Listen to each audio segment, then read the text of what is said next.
done being nice. If you don't hand Ringo over soon, I'm going to get my friends and we're burning this town to the ground. Got it? We'll keep that in mind. Now, if you're not gonna buy something, get out. What the hell is your problem?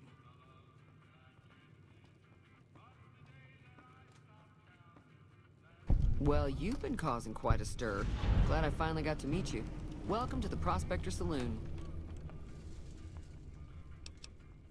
Looks like our little town got itself dragged into the middle of something we don't want anything to do with. About a week ago, this traitor, Ringo, comes into town. Survivor of an attack, he says. Bad men after him. Needs a place to hide. We figured he was just in shock, so we gave him a place to lie low.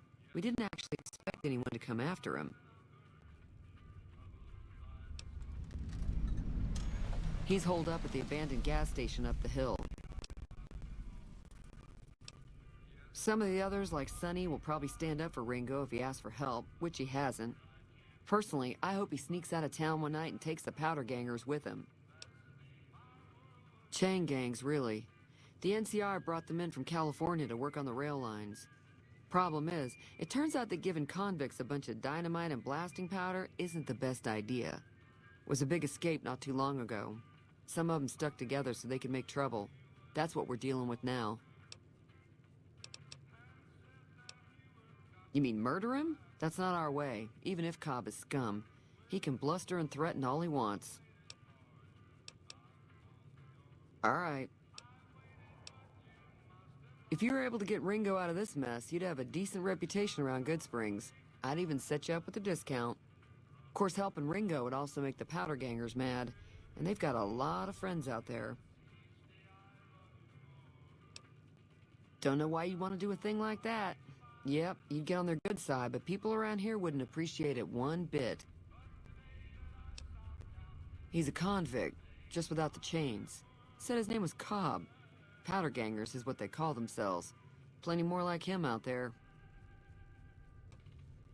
Not much, other than they're a bunch of freeloaders who expected a few rounds on the house. I was able to get them to pay up, though. Of course, one of the great cons did knock my radio to the floor, by accident, and it hasn't been working since. They were having some kind of argument about it, but the guy in the checkered coat kept shushing them. It sounded like they came in from the north through Quarry Junction. If that's the case, I can't say I blame them for not wanting to go back. That whole area is overrun with the kind of critters that just get mad if you shoot them. Merchants avoid that whole stretch of I-15 like it's radioactive, which it could be for all I know. I didn't hear exactly, but the leader was talking about the strip. Fellow wants to get there and avoid the 15, he'd have to go east. Take Highway 93 up. Sure, the outside looks okay, but I think something broke on the inside. There'd be caps in it for you. I do like to hear what's going on in the world, and that Mr. New Vegas seems like such a gentleman. I know that thing as much as anyone else around here. It mostly keeps to itself, which is just fine by me. It acts friendly enough, but I don't trust that whole cheerful cowboy act. I find it all very creepy.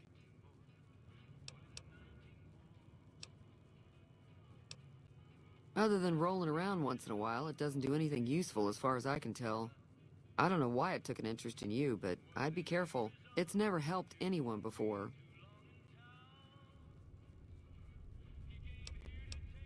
It was here when I took over the saloon 7 years ago.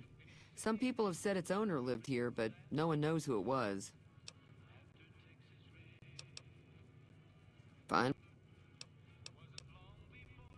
Mostly traders looking to buy bighorn or meat and hides.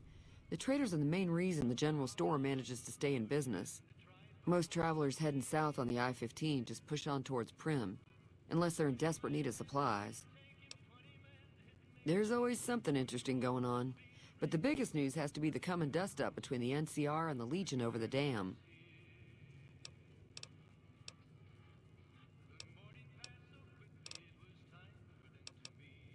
Got a special discount for you, after what you've done for us.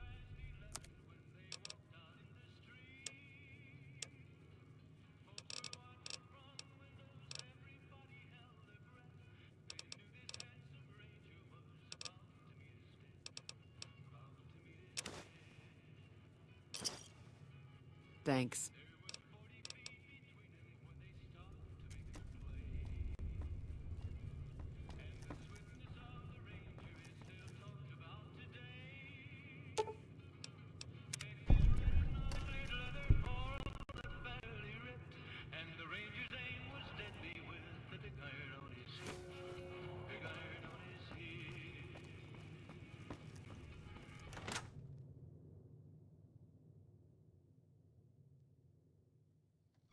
Hey.